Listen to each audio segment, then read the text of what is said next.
shit, my mask. Good morning, precious.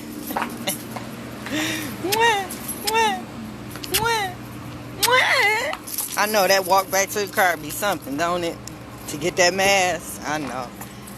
At the times that we're living in. How y'all doing this morning? Happy Monday. I know. You miss me? I know I miss you too. I'm trying to come on a little more regular. You noticed? What up, Terry? Yep, I'm trying to give it to you. I'm trying to give it to you. But yeah, ooh, my dress just flew up. Fix it, Jesus. I done made somebody this morning. Damn, y'all, I'm trying to get, there it go. There we go. There we go. Trying to get it on for y'all. Trying to be safe. So yeah, how y'all doing? Happy Monday. You good? Yeah. You making it do what it do? Look, this dude ain't even open the door for me. I tell you, these new age Negroes. I know. What they learning at home? What y'all teaching y'all young boys? Y'all ain't teaching y'all young. Ain't no coffee, baby.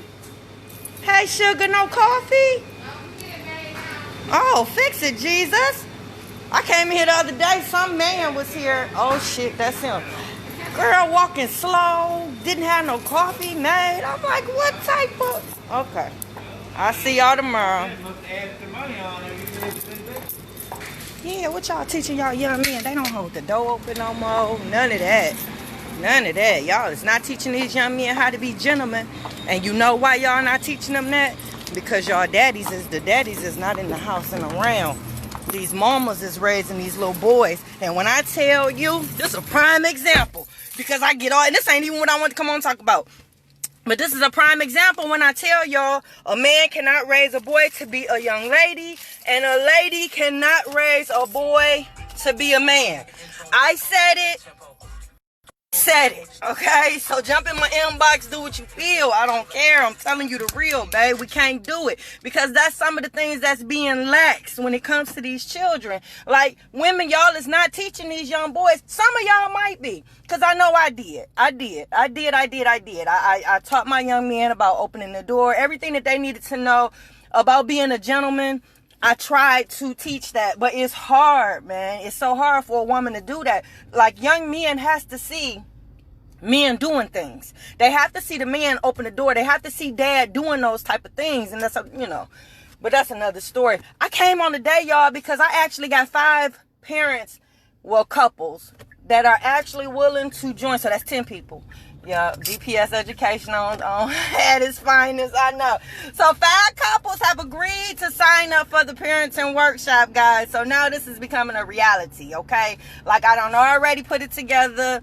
I was trying to get the materials together. And y'all know one of the obstacles was, when do I bring people together? Because you already know, after divorce and separation, all the reasons why y'all did what y'all did, and it's come to this, that right there is enough for people to want to go, want to fight and stuff like that. So I really was hesitant about unleashing the workshop, even though I know it's needed, So I've had 5 different parents reach out, so that's 10 people. So I think that's enough to start the first one, guys, because now I done figured out how to keep y'all apart as the referee, how to keep y'all apart for the first 4 weeks, and then bring y'all together on that 5th week, because I think we've, pretty much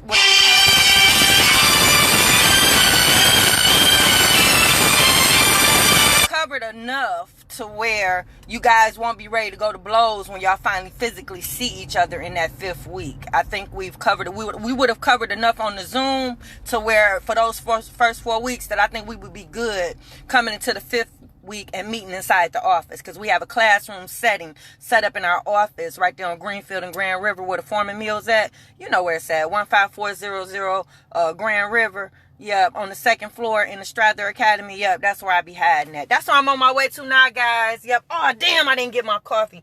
That's where I'm on my way to now, guys. I'm going to stop and get some coffee. Because what's coffee and conversation without a cup of coffee? I know. I need you to subscribe to my YouTube channel, Shakenya, so y'all can catch all the coffee. Because I be giving y'all, we be sipping coffee, but I be giving y'all that tea when it comes to the parents. But, yep, guys, I had a conversation today with a parent. And I tell you, when I tell y'all stuff, I'm telling y'all this stuff because it's true, it's real, and some of it I can back up. some of the majority of this stuff I can back up with statistics and facts, you know. So the call that I got today was from a parent that I have been speaking to throughout the COVID that's been trying to keep tabs on when we were going to start because she wanted to enroll her child. But she was actually going through something similar to what I was going through as far as the baby daddy acting like a scorned baby mama and causing some discord between her and the baby, okay? So she's trying to deal with that. But I told y'all in one of my past videos, when you're going through something like that, when you trying to reconnect with your baby, I specifically said you cannot let the disruption be the only thing you talk about when you see this baby, okay? You can't. When you trying to reconnect with this child, you cannot every time you see them ask them why the things that happen. I told y'all this a few videos back. You cannot do that. First of all, the other parent, in their eyes, they won, okay? Even though you know everybody's losing in this match, at the end of the day, wherever the child is at, technically, they're winning right now. Because they have the prize, they have the bag, they have the child.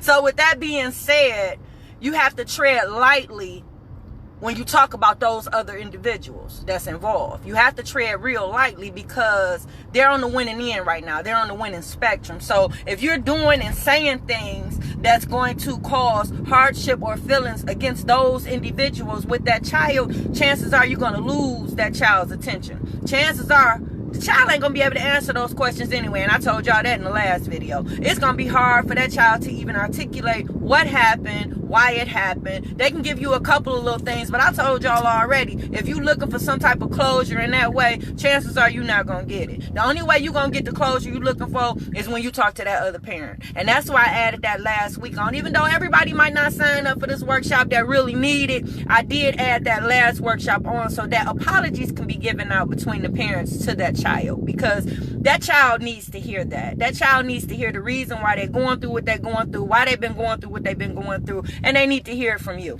So the only way you're going to get those questions answered as to why they use this baby as a pawn against you, why they cause discord in the relationship between you and your baby, when at the end of the day, your baby is not going to be able to answer those questions for you.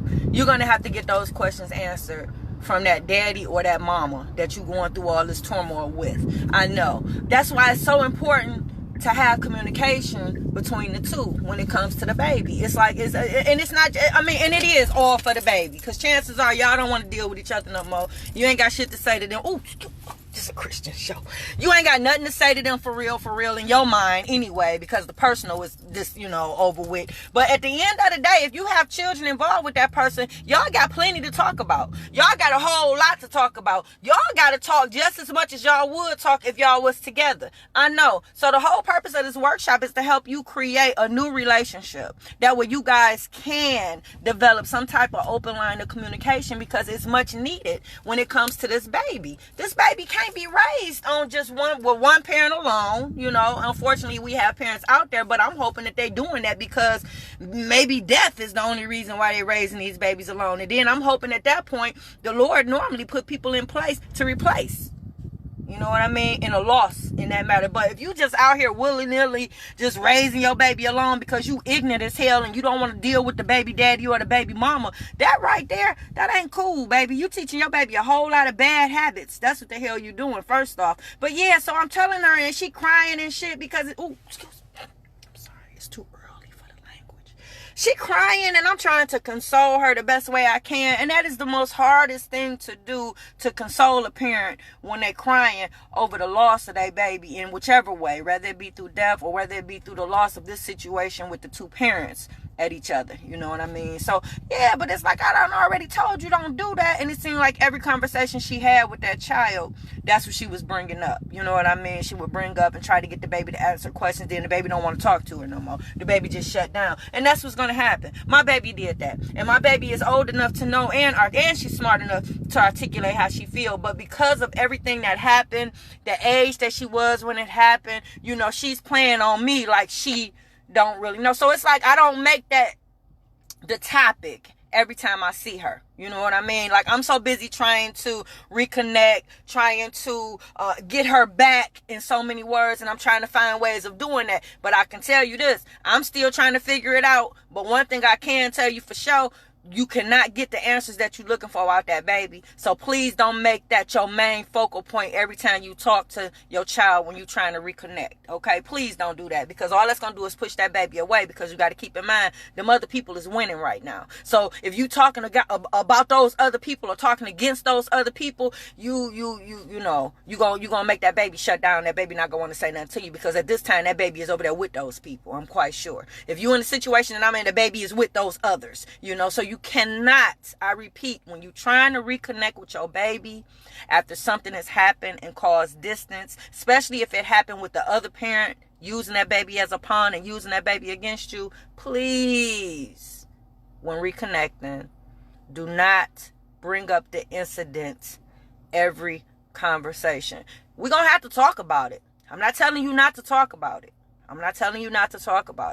But don't bring it up every time, and don't add undue stress, meaning that, you know, constantly nitpicking, try to get back to your baby another way. Try to reach out another way. Talk about things that's familiar. Talk about things that y'all used to do. Try to create new memories. Do things like that. And then every now and then, pick and choose the good time to talk about what has happened. And then even when you talk about it in bits and pieces. Don't try to take it all the way to the beginning and because I know that's what you want to do. I know, because I want to do it too. I want to take it back to the beginning and figure out, when did the break happen? When did the break of the communication happen? When did it start? When did the planting of the seeds start? When did the manipulation start? All those questions you won't answer. And I'm telling you, your child ain't going to be able to do it. Your child not going to be able to do it. So when reconnecting, try to find familiar things to talk about. Try to talk about happy things. Try not to talk so much about what's going on. Hey, guys. Hey, Sharon. Hey, Nate. How y'all doing? Hey, Terry. Hey, Desmond. How you doing, boo? Hey, Jonathan. How you doing, y'all? Good morning. Thanks for checking in, guys. Yep, I don't have much to talk about today, guys. Just know that the workshop is on its way. One of my mentors, man, I had the pleasure of meeting one of his children. And when I tell you, the way him and his baby mama, they function like a unit. You know, they're no longer together. They've had some troubles in the beginning, but they found a way to create that parenting model that I talk about in the workshop, guys. And just so for me to see them working together at what they're doing, all they did was confirm that what I'm doing and this path that I'm on with this workshop, I'm on to something with this, because they are actually demonstrating everything that I talk about bringing out in this workshop. And then to see the baby, to see the product of what they have created, it just gave me more fuel, guys. It put more fuel. Ooh, they taking too goddamn long. It just added more fuel to the fire to hurry up and get this workshop out, because when I seen the baby, man, she is so innocent. You know what I mean? I think she like 16, but she's the 16 that you would want your 16-year-old to be. You know what I mean? And when I say innocence, only y'all parents can feel me when I say that. You can still see the innocence in this baby. You know what I mean? And for me, I was just overjoyed just to see the product of it all, because it makes it all worthwhile on why I'm doing what I'm doing and the reasons for it, and for me to hurry up. So guys, that's it for Coffee and Conversation with your girl Shakenya. Please subscribe to my YouTube channel, Shakenya. And I'm on my way to the office, guys. I might come back live when I do that, just so y'all can see the office. It's like my third time up in there since COVID. So yep, that's where I'm on my way to, guys. So I will holler at y'all later, and I'm out. Mwah.